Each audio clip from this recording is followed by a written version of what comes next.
Baik, Assalamualaikum warahmatullahi wabarakatuh. Di kesempatan kali ini kita akan bahas tentang undang-undang terkait perencanaan. Nah, pembahasan untuk materi kali ini akan disampaikan dalam 2 tahap. Jadi, undang-undang terkait perencanaan itu akan disampaikan dalam 2 tahap. Nah, untuk tahap pertama, kita akan bedah sistem perencanaan pembangunan nasional, kemudian undang-undang tentang jalan, dan undang-undang soal cagar budaya. Nah, topik yang pertama adalah sistem perencanaan pembangunan nasional. Jadi berdasarkan Undang-Undang Nomor 25 Tahun 2004 bahwa sistem perencanaan pembangunan nasional itu bertujuan untuk menjamin terciptanya integrasi, sinkronisasi, dan sinergi baik antar daerah, antar ruang, antar waktu, antar fungsi pemerintahan maupun antar pusat dan daerah. Nah, berdasarkan undang-undang ini, maka kita bisa dapatkan bahwa sistem pembangunan nasional kita itu bertujuan atau dijamin harus integrasi, sinkronisasi, dan sinergi. Integrasi artinya adalah dari level nasional sampai ke daerah, dari pusat sampai daerah, itu produk perencanaannya itu saling mendukung satu sama lain. Kemudian dari segi isi atau substansi, itu sinkron. Tidak ada overlap, tidak ada pertentangan, saling mendukung untuk mencapai tujuan, dan sinergi. Jadi, walaupun levelnya berbeda, tapi punya tujuan pembangunan yang sama. Gitu ya. Nah, diperjelas dalam pasal 263 bahwa dalam menyusun RPJMD atau rencana pembangunan jangka menengah daerah itu harus berpedoman pada rencana pembangunan jangka panjang daerah dan RPJMN atau rencana pembangunan jangka menengah nasional. Jadi satu dokumen perencanaan ini harus berpedoman pada 2 dokumen. Pertama adalah rencana pembangunan jangka panjang daerah atau dokumen di atasnya, dan rencana pembangunan jangka menengah nasional atau dokumen dengan hierarki di atasnya. Jadi kalau daerah itu ada nasional. Tujuannya untuk memastikan tadi integrasi, sinkronisasi, dan sinergi. Kemudian pada pasal 264 itu dicatatkan bahwa RPJMD bisa disesuaikan dengan kebijakan yang ditetapkan oleh pemerintah pusat. Jadi bukan berarti dokumen perencanaan yang disusun itu harus harus benar-benar kata per kata dialokasikan ke dalam dokumen perencanaan daerah, tapi juga bisa dilakukan penyesuaian sesuai dengan kebijakan yang ditetapkan pemerintah pusat. Pada pasal 26 dan pasal 271 berbunyi bahwa dalam mengevaluasi RPJMD provinsi dan RPJMD kabupaten atau kota itu harus dilakukan uji kesesuaian dengan RPJMN dan RPJMD provinsi untuk kabupaten. Jadi ketika kita melakukan evaluasi dokumen perencanaan level menengah ya RPJMD provinsi, itu harus diuji dulu kesesuaiannya dengan RPJMN atau rencana pembangunan jangka menengah nasional. Bagaimana isinya, apakah sudah sinkron atau belum, ada yang bertentangan atau tidak. Kemudian untuk RPJMD kabupaten atau kota juga dapat uji dengan RPJMN nasional ditambah dengan RPJMD provinsi. Karena level kabupaten harus mengacu dokumen di atasnya, juga mengacu ke dokumen di hierarki nasional. Ya. Jadi dengan demikian, jaminan bahwa integrasi, sinkronisasi, dan sinergi itu sudah bisa dilakukan dengan adanya proses-proses ini. Nah, sinkronisasi itu sangat penting karena untuk mewujudkan konsistensi antara sasaran pokok daerah dengan sasaran pokok nasional. Jadi sasaran-sasaran yang ditetapkan oleh daerah itu tentu harus membantu mewujudkan sasaran pokok nasional atau setidaknya tidak bertentangan. Kemudian ada konsistensi arah kebijakan dan strategi daerah untuk mencapai target prioritas nasional. Jadi walaupun daerah itu dibebaskan untuk melakukan perencanaan daerahnya, otonomi daerah, tetap ada pedoman yang harus dituju. Gitu. Harus ada sasaran yang diacu bahwa prioritas nasional lah yang menjadi kunci dari perencanaan yang dilakukan. Kemudian target prioritas daerah itu ada disesuaikan dengan target prioritas nasional terkait. Jadi ada kesesuaian antara target nasional dengan target daerah. Dengan adanya sinkronisasi juga bisa dilakukan penyesuaian pendanaan. Dengan kata lain, pemborosan-pemborosan yang terjadi misalnya karena adanya program-program yang overlap, kegiatan-kegiatan yang serupa itu bisa diminimalisir sehingga dana yang ada itu bisa diberikan secara efektif sesuai dengan program yang ingin dijalankan. Dan khusus untuk kegiatan strategis nasional, maka rencana daerah itu harus menyesuaikan dengan kebijakan strategi, sasaran program, dan kegiatan yang mendukung kegiatan strategis nasional tersebut. Jadi khusus untuk kegiatan strategis nasional, maka rencana daerah yang dilakukan itu harus mendukung terwujudnya kegiatan strategis tersebut, mulai dari kebijakan, strategi, sasaran program, sampai kegiatan itu mendorong keberhasilan dari kegiatan strategis nasional. Nah, secara inti adalah daerah itu tidak harus membuat rencana pembangunan jangka menengahnya itu persis dengan RPJM nasional. Tapi daerah harus mampu menerjemahkan RPJM tersebut sesuai dengan kebutuhan dan situasi di daerah masing-masing. Jadi bagaimana cara daerah menjalankannya itu sesuai dengan masing-masing dan keadaan masing-masing. Tapi tetap harus mendukung terwujudnya RPJM nasional dengan caranya masing-masing. Tujuannya satu, tapi caranya beda-beda. Nah, ini kalau kita bisa perhatikan hierarki dari dokumen perencanaan.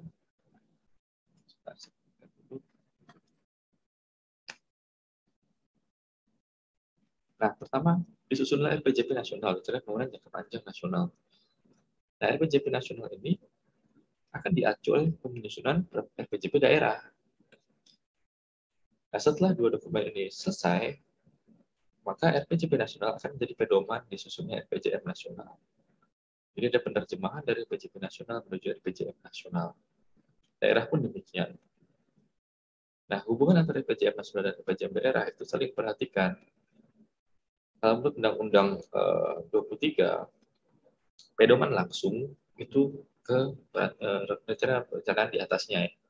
RPJM daerah ya pedoman langsungnya adalah di RPJP daerah. Tapi untuk RPJM daerah dan nasional itu saling perhatikan.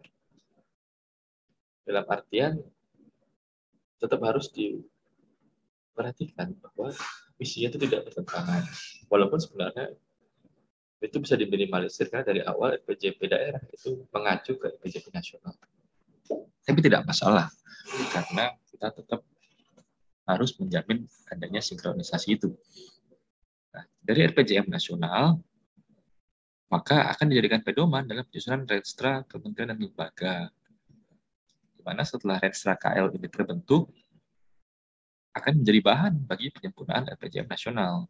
Di daerah pun demikian. Dari RPJM daerah itu akan dijadikan pedoman penyusunan Renstra SKPD, di mana hasilnya akan menjadi bahan untuk penyempurnaan RPJM daerah. Setelah dokumen jangka menengah ini selesai, maka dijabarkan menjadi dokumen tahunan rencana kerja pemerintah, di mana RPJM nasional 5 tahunan ini akan dijabarkan menjadi program 1 tahunan. Sedangkan Renstra KL itu dijadikan pedoman dalam penyusunan rencana kerja KL. Jadi rencana ini kan strategisnya. Nah, strategi-strategi yang ditetapkan oleh Kementerian Kelembagaan itu diterjemahkan menjadi rencana kerja atau berupa program. Di mana program-program ini akan mengacu ke rencana kerja pemerintah. Di rencana kerja pemerintah ini kan general ya. Sedangkan kelembagaan itu punya fungsi masing-masing, punya spesifikasi atau spesialisasi masing-masing. Sehingga perlu mengacu ke RKP. Di daerah pun demikian. Level daerah itu kan menjadi acuan dalam penyusunan Renja SKPD, di mana hasilnya akan menjadi penyempurnaan RKP daerah. Nah, rencana kerja ini akan disertasikan oleh Musrenbang, karena kaitannya adalah dengan alokasi dana atau. Nah, Maka program-program yang overlap, yang mirip, itu bisa dihilangkan atau disesuaikan supaya dana yang diberikan itu tidak mubazir. Setelah disepakati, maka silakan disusunlah rencana anggaran masing-masing dari pusat maupun daerah. Nah, untuk rencana jangka panjang nasional itu jangkanya 20 tahunan. Sedangkan kita saat ini adalah masuk ke periode RPJMN 4, rencana pembangunan jangka menengah nasional keempat di tahun 2020 sampai 2024. Jadi RPJP 20 tahunan itu dibagi menjadi periode 5 tahunan. Nah, kalau kita lihat di RPJMN keempat ini, isinya adalah mewujudkan manusia Indonesia yang maju, mandiri, adil, dan makmur melalui percepatan pembangunan di segala bidang dengan struktur perekonomian. Nah, makanya kalau kita lihat sekarang, pembangunan infrastruktur, pembangunan manusia SDM itu sangat gencar. Karena memang itulah tujuan dari RPJMN keempat ini. Nanti di tahun 2005, kita buatlah RPJP nasional yang baru, yang akan diterjemahkan selama 5 tahunan lagi dalam RPJMN. Sekarang topik yang kedua adalah Undang-Undang Peraturan Jalan. Jadi di Undang-Undang yang menjadi dasar hukum jalan adalah Undang-Undang Nomor 38 tahun 2004, di mana jalan itu adalah prasarana transportasi darat yang meliputi segala bagian jalan, termasuk bangunan pelengkap dan perlengkapannya. Kemudian diperuntukkan bagi lalu lintas, bisa di atas tanah, di bawah tanah, kemudian di tanah itu sendiri, kemudian air juga bisa, di atas air, di bawah air, di permukaan air enggak ya. Kemudian dengan pengecualian adalah jalan kereta api, jalan lorry, jalan kabel, karena itu rel. Nah, kalau kita bedah jalan berdasarkan PP nomor 34 tahun 2006 tentang jalan, terutama di pasal 33, kita bisa lihat bahwa bagian yang putih ini adalah ruang manfaat jalan. Nah, inilah tempat di mana lalu lintas itu terjadi. Rambu diletakkan, kendaraan lewat di mana. Sedangkan yang kuning adalah ruang milik jalan. Ruang ini yang akan bisa dimanfaatkan, misalnya jalan ini butuh pelebaran, atau butuh penambahan infrastruktur pendukung, perlengkapan. Sedangkan yang biru adalah ruang pengawasan jalan. Ini akan menjadi zona di mana kita bisa membatasi antara kegiatan jalan dengan kegiatan pembangunan. Kemudian yang hijau ini paling jauh adalah bangunan. Jadi idealnya memang jalan dan bangunan itu ada beberapa space gitu yang nggak langsung buka pintu langsung jalan. Nah, kita bisa bagi lagi di ruang manfaat jalan bahwa ini adalah jalannya ya. Jalan lintasnya, B ini adalah bahu jalan, C ini drainasenya, D ini adalah bahu jalan. D inilah ambang pengaman clearance ya, atau mungkin istilahnya adalah zona yang harus steril dari aktivitas gitu ya, sebagai pengaman aktivitas yang ada di jalan ini. Nah, Undang-Undang Nomor 38 tahun 2004 tentang jalan diturunkan menjadi 2 PP. PP tentang jalan secara umum Nomor 34 tahun 2006 dan PP tentang jalan tol yang awalnya dikeluarkan tahun 2005 Nomor 15, terus dilakukan perubahan selama 3 kali sampai yang terbaru itu di PP Nomor 30 tahun 2017. Selain pembagian jalan tadi, diterbitkan juga Peraturan Menteri Bidang PU, terutama di jalan, bidang jalan, mulai dari tata cara fungsi jalan sampai litbang di bidang jalan. Jadi macam-macam ya. Ada pemanfaatan bagian jalan, jalan khusus, dan contohnya database jalan, macam-macam, sampai bahkan penanaman pohon pada sistem jaringan jalan juga diatur di Permen PU. Nah, silahkan teman-teman kalau tertarik bisa mencari sendiri dokumen-dokumen perencanaannya. Dokumen pedomannya. Kemudian berdasarkan undang-undang, jalan itu bisa dikelompokkan menjadi 2. Untuk peruntukannya seperti pertama jalan umum, kedua jalan khusus, di mana jalan umum itu bisa kita bagi menjadi 4 berdasarkan sistemnya, berdasarkan fungsi, berdasarkan status dan kelas. Sedangkan jalan khusus itu dibagi menjadi 2, yaitu distribusi barang dan distribusi jasa.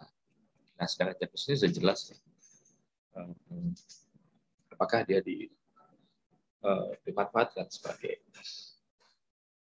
prasarana untuk mendistribusikan barang atau prasarana untuk memindahkan orang dari satu kota ke kota lain. Nah, sistem jaringan jalan itu ada 2, jalan primer, jalan sekunder. Jadi jalan primer itu yang menghubungkan antara simpul-simpul jasa distribusi yang wujudnya pusat-pusat kegiatan. Jadi antar pusat kegiatan itu jalannya adalah jalan primer. Sedangkan sistem jalan sekunder adalah sistem jaringan jalan di dalam kawasan perkotaan. Jadi bukan yang menghubungkan antara pusat kegiatan, tapi pusat kegiatan dengan kawasan di dalamnya, di sekitarnya, dalam satu ruang kota itu. Itu jaringan jalan sekunder. Nah, untuk fungsi jalan, yang pertama adalah jalan arteri.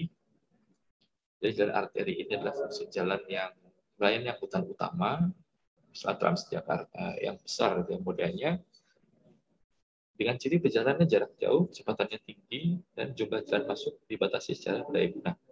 Jalan arteri ini tidak banyak jalan yang masuk ke sana, karena dengan ciri-ciri kecepatan tinggi ini, ketika banyak pertemuan dengan persimpangan-persimpangan, maka akan menimbulkan risiko kecelakaan yang besar.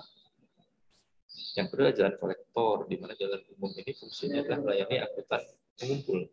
Untuk moda-moda angkutan umum yang lebih kecil, yang akan mengantarkan ke simpul-simpul transportasi umum yang lebih besar. Jadi perjalanannya itu sedang, dan kecepatan rata-rata juga sedang. Jumlah jalan yang masuk juga dibatasi karena kecepatan yang sedang tadi ya. Selanjutnya adalah jalan lokal, jadi jalan umum yang berfungsi melayani angkutan setempat dengan ciri jalan jarak dekat, kecepatan rata-rata rendah, dan jumlah jalan masuk juga dibatasi. Nah, mungkin ini di jalan-jalan ya daerah-daerah nggak perumahan juga, tapi jalan di kelurahan-kelurahan, misalnya ada beca, ada ojek, jadi angkutannya itu tidak jauh, gitu, hanya di sekitar wilayah itu sendiri. Dan lalu ada jalan lingkungan, di mana berfungsi melayani angkutan lingkungan dengan ciri perjalanan jarak dekat dan kecepatan terendah. Dan Nah, dengan lingkungan ini, maka kita bisa bayangkan jalan perumahan gitu ya. Bisa naik sepeda sendiri, angkutan lingkungan itu ya jalan kaki juga bisa. Dan kecepatannya rendah. Yang selanjutnya adalah status jalan. Jadi jalan ketika dibagi menjadi status. Pertama ada jalan nasional. Jalan nasional ini adalah jalan arteri dan kolektor yang menghubungkan antar ibu kota provinsi, jalan strategis nasional, serta jalan tol. Jadi ini jalan primer gitu ya. Jalan primer itu menghubungkan karena pusat-pusat kegiatan. Nah, pusat kegiatan ini adalah antar ibu kota provinsi, atau jalan strategis nasional, atau jalan tol. Itu jalan nasional. Dan jalan nasional ini yang punya wewenang adalah pemerintah pusat. Kemudian yang kedua jalan provinsi, jalan kolektor dalam sistem primer, dia menghubungkan antara ibu kota provinsi dengan ibu kota kabupaten atau kota, atau antar ibu kota kabupaten atau kota, atau jalan strategis nasional provinsi. Jadi kawasan strategis itu ada yang levelnya nasional dan levelnya provinsi. Nah, untuk yang level provinsi itu jalannya adalah jalan provinsi. Jadi sama ya, karena dia masuk dalam sistem jaringan primer, maka dia menghubungkan antara pusat kegiatan ibu kota provinsi dengan ibu kota kabupaten atau kota, atau antar ibu kota kabupaten atau kota. Yang ketiga adalah jalan kabupaten.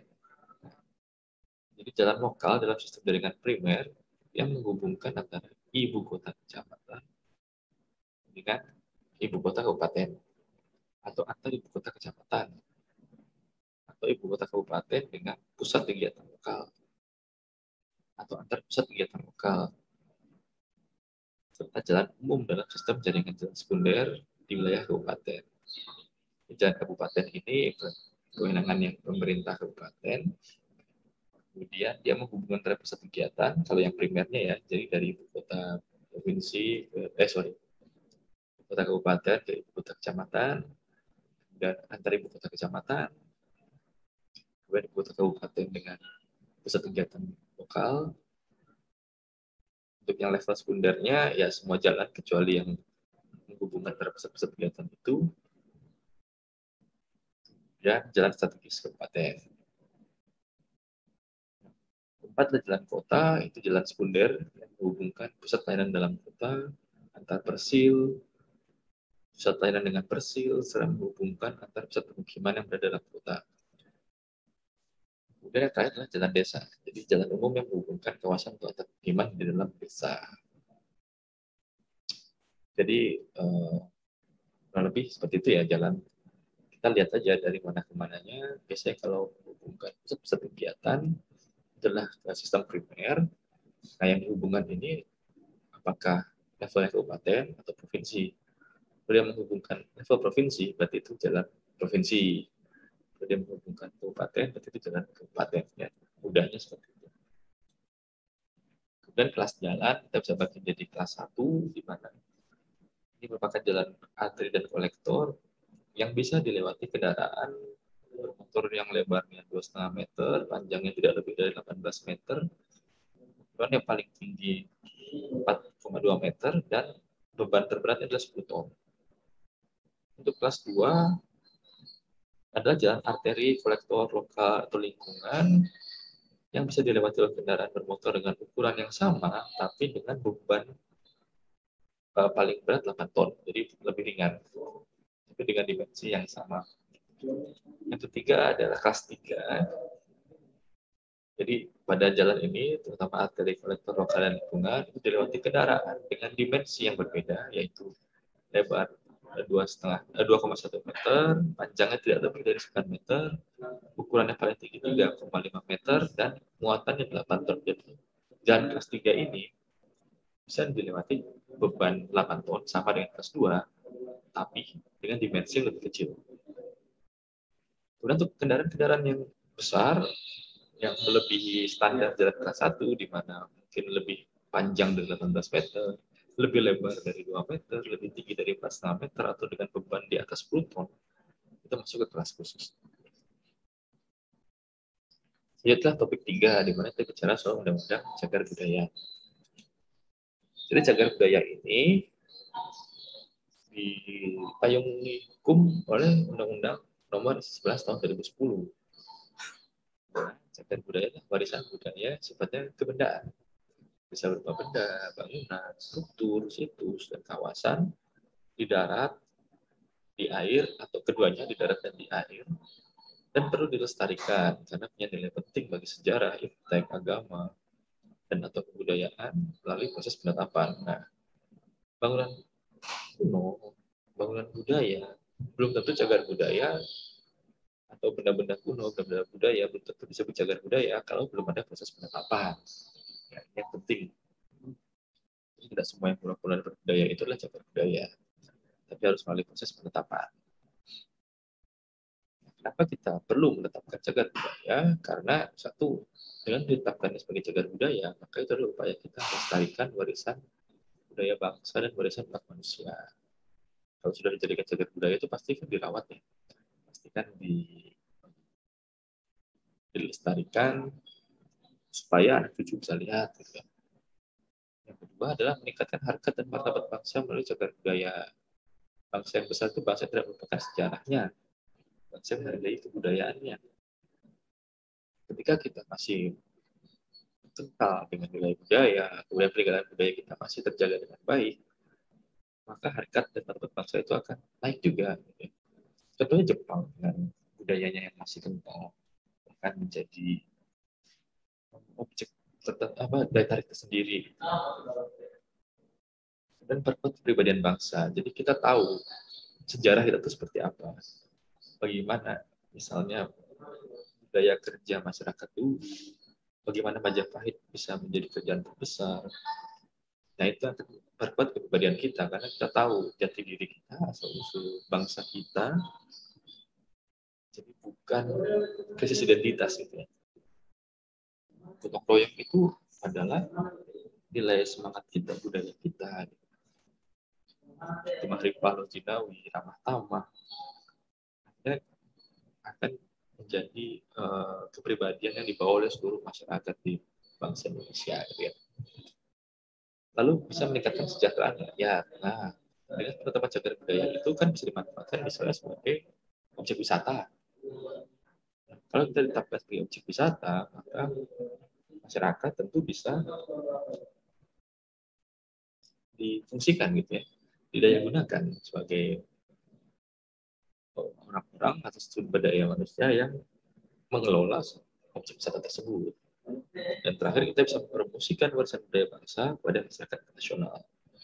Kalau tidak ada cagar budaya, tidak ada perlindungannya, apa yang mau dipromosikan? Karena bisa jadi benda-benda bangunan-bangunan tersebut akan rusak atau hilang makan zaman. Nah, bagaimana kita bisa menetapkan sebuah benda bangunan sebagai cagar budaya? Pertama adalah jika usianya 50 tahun atau lebih. Jadi minimal 50 tahun. Kemudian benda atau bangunan tersebut punya masa gaya paling singkat berusia 50 tahun. Jadi kita ambil contoh misalnya bangunan kolonial itu ya. Bangunan kolonial itu adalah bangunan-bangunan ciri-ciri Eropa gitu ya. Ciri-ciri Eropa. Nah, sekarang kita lihat apakah bangunan tersebut satu usianya sudah 50 tahun minimal. Oh, sudah. Terus kita cek lagi apakah gaya kolonial itu ada di Indonesia. Paling enggak 50 tahun. Jadi gayanya itu memang merupakan bagian dari peradaban yang ada gitu ya. Nah, kalau misalnya gaya itu hanya muncul ya 5 tahun aja, 3 tahun aja karena tren-tren sesaat gitu ya, itu belum bisa jadi kriteria cagar budaya. Tapi ketika gaya itu bertahan selama paling tidak 50 tahun, nah itu akan menjadi sebuah masa peradaban tersendiri. Nah, itu bisa jadi cagar budaya. Kemudian kita cek lagi, bangunan ini punya arti khusus nggak untuk sejarah, iptek, atau kebudayaan. Dulu tuh dia sebagai apa? Kalau ada nilai historisnya, kemudian ada value-nya bagi sejarah, bagi iptek, maka kita masuk ke kriteria yang keempat. Ada nilai budayanya nggak untuk penguatan kepribadian bangsa? Jadi apa peran bangunan atau benda cagar budaya ini yang menjadi feedback positif bagi kepribadian bangsa? Nah, kalau 4 hal ini sudah terpenuhi, maka kita bisa tetapkan dia menjadi cagar budaya. Ini kita ambil contoh benda cagar budaya. Yang pertama adalah benda alam atau buatan manusia. Bergerak atau tidak bergerak, kesatuan atau kelompok, bagian-bagiannya saja atau sisa-sisanya saja yang punya hubungan erat dengan kebudayaan dan sejarah perkembangan manusia. Contohnya, biolanya PR Supratman. Dia kan benda ya, biola. Buatan manusia, iya. Bukan manusia, ya misalnya benda terunda, itu juga buatan manusia ya. Yang bukan manusia misalnya adalah tapi itu nanti di bangunan-bangunan cagar budaya. Nah, untuk benda cagar budaya, benda alam itu misalnya pahatan-pahatan. Jadi bukan apa ya, kalau biola kan dibikin ya dengan berbagai macam material. Nah, bisa lihat misalnya biola atau arca. Kemudian bangunan cagar budaya adalah susunan binaan yang terbuat dari benda alam, benda buatan manusia untuk memenuhi kebutuhan ruang. Nah, jadi itu tempat aktivitas. Berdinding atau tidak, penting harus beratap. Nah, bangunan cagar budaya itu bisa berunsur tunggal atau banyak, bisa berdiri bebas atau menyatu dengan formasi lainnya. Jadi bangunan ini misalnya satu komplek, hanya ada satu bangunan yang cagar budaya, lainnya enggak juga bisa. Atau ada satu bangunan sendiri di pinggir jalan, kayak rumahnya Muhammad Hatta. Jadi satu rumah, itu juga bisa berunsur tunggal. Atau komplek itu berunsur banyak, yang semuanya adalah bagian dari cagar budaya, bangunan cagar budaya. Atau berdiri bebas, ya dia sendiri, atau berada dalam kompleks yang lain gitu. yang tidak semuanya cagar budaya, tapi dia adalah cagar budaya. Juga bisa. Kemudian struktur cagar budaya. Jadi struktur cagar budaya ini adalah susunan binatang yang terbuat dari benda alam atau benda buatan manusia untuk memenuhi kebutuhan ruang kegiatan yang menyatu dengan alam, sarana prasarana untuk menampung kebutuhan manusia. Jadi struktur ini beda dengan bangunan ya. Struktur ini lebih misalnya jembatan nih, jembatan merah yang dari Surabaya, kemudian menara misalnya, bukan menara yang bangunan tinggi itu ya, tapi seperti menara tower suara gitu misalnya. Untuk Blue Tower ya Bung Tomo misalnya menyuarakan pidato perjuangan. Jadi hampir sama dengan bangunan, struktur itu bisa berunsur tunggal atau banyak, bisa menyatu dengan alam atau sebagian saja.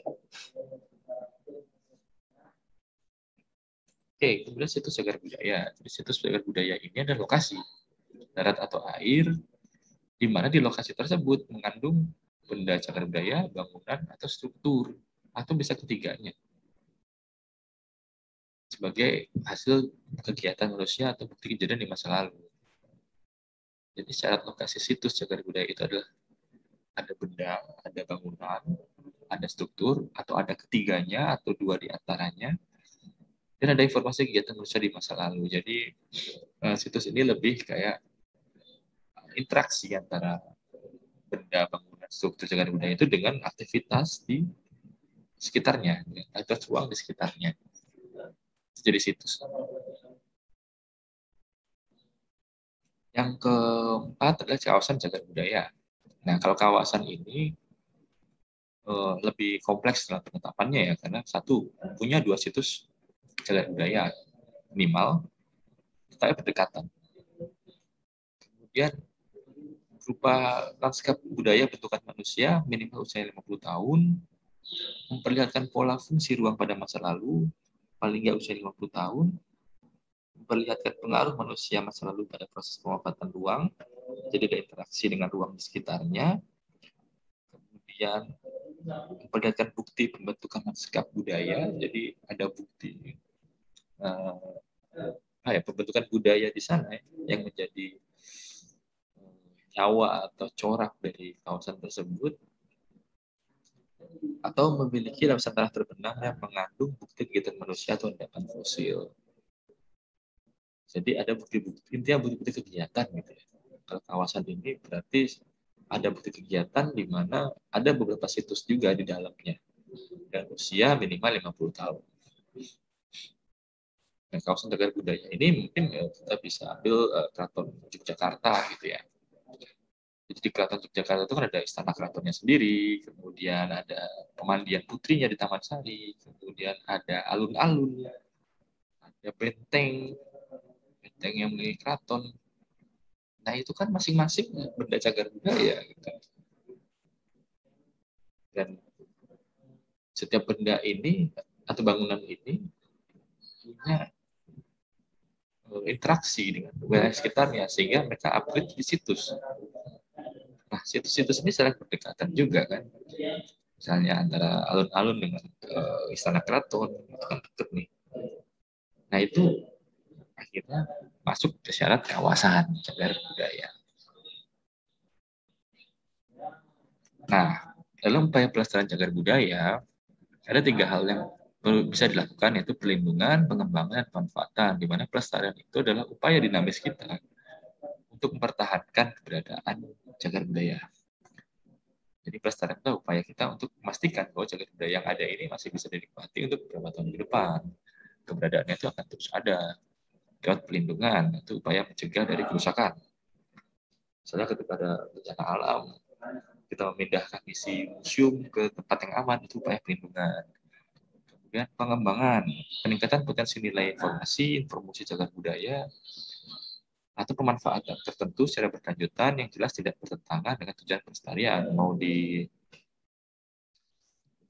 sebagai museum misalnya, jadikan tidak wisata budaya, silahkan. Yang penting tujuannya tidak bertentangan dengan pelestarian. Yang ketiga adalah pemanfaatan. Jadi cagar budaya yang ada itu dimanfaatkan sebesar-besaran untuk kesejahteraan rakyat, tapi tetap mempertahankan kelestariannya. Ya, misalnya bisa dijadikan objek wisata, dijadikan fungsi yang lain, misalnya museum, awalnya dulu kantor, dan Bank BI, dia Bank BI pertama di Indonesia, sekarang jadi museum. Ada perubahan itu. Yang mana apapun itu yang jelas bisa dimanfaatkan untuk kesejahteraan masyarakat, tapi juga dalam pemanfaatannya tidak merusak upaya pelestariannya. Kalau kita buatkan tabelnya, pelestarian cagar budaya itu ada 3 hal: perlindungan, pengembangan, dan pemanfaatan, di mana perlindungan ini ada 5 hal. Ada penyelamatan, pengamanan, zonasi, pemeliharaan, dan pemugaran, sedangkan pengembangan ada 3 hal: penelitian, revitalisasi, dan adaptasi. Sedangkan pemanfaatan itu ada agama, sosial, pendidikan, iptek, budaya, dan pariwisata. Jadi perlindungan, yang pertama adalah penyelamatan. Ini upaya kita menghindarkan cagar budaya dari kehancuran. Sedangkan pengamanan itu upaya kita untuk mencegah ada gangguan terhadap cagar budaya itu. Kalau zonasi adalah penentuan batas-batas keruangan. Jadi ruang bangunan cagar budaya itu punya ruang halamannya lah kalau dalam kutipnya. Itu sebesar apa? Nah, itu kita jadikan zonasi sebagai cagar budaya. Jadi dalam halamannya itu tidak diperbolehkan misalnya ada kegiatan yang bisa mengancam kelestarian dari bangunan cagar budaya. Itu ada zonasinya. Kemudian pemeliharaan, kita merawat kondisi fisiknya supaya tetap lestari. Bangunan-bangunan kuno misalnya atau benda-benda kuno akan rusak dengan jamur dan sebagainya. Nah, perlu banyak pemeliharaan. Yang sudah rusak gimana? Perlu pemugaran. Jadi kita kembalikan kondisi fisiknya seperti sedia kala. Ya, tetap kita perhatikan bahannya, bentuk, teknik pekerjaannya, supaya tetap orisinil. Kemudian kalau pengembangan itu bisa penelitian. Jadi kita bisa meneliti cagar budaya yang ada untuk mendapatkan informasi atau data mengenai cagar budaya itu, di mana hasilnya bisa diberikan atau disumbangkan untuk pengembangan ilmu pengetahuan atau kebudayaan. Lalu revitalisasi. Jadi cagar-cagar budaya itu perlu dikembangkan lagi untuk menambah nilainya. Jadi ada beberapa cagar budaya memang yang dilupakan masyarakat, tidak terlalu bermanfaat. Nah, itu bisa kita hidupkan lagi nilai-nilainya. Misalnya dengan memberikan fungsi yang baru juga nggak masalah, asal tidak bertentangan dengan prinsip pelestarian dan nilai budaya masyarakat. Dan proses adaptasi. Jadi pengembangan cagar budaya dengan kegiatan lebih sesuai dengan masa kini. Dibuat mall misalnya, contoh ya, tapi jelas tetap ada perubahan yang terbatas, kemudian value-value penting itu tidak hilang atau rusak gitu ya. Intinya tidak ditutup kemungkinan untuk itu. Yang penting ada upaya pelestariannya. Terakhir, pemanfaatan. Jadi semua cagar budaya itu bisa dimanfaatkan oleh Pemda, pemerintah daerah, pemerintah pusat, atau perorangan untuk kepentingan agama, sosial, pendidikan, iptek, budaya, dan pariwisata. Jadi silakan dimanfaatkan benda cagar budaya itu nggak terbatas sebenarnya ya. Yang penting dalam pemanfaatannya ketika ada resiko kerusakan karena kegiatan yang akan dilakukan itu wajib didahului kajian dan dampaknya seperti apa. Ya mirip padahal gitu ya. Kalau melakukan kegiatan ini dampak kehidupan bagaimana? Kalau melakukan kegiatan ini dampaknya ke cagar budaya itu bagaimana? Kalau merusak secara masif ya tentu diganti lah kegiatannya. Baik, terima kasih. Mungkin itu untuk materi kali ini. Selamat siang. Terima kasih atas perhatiannya.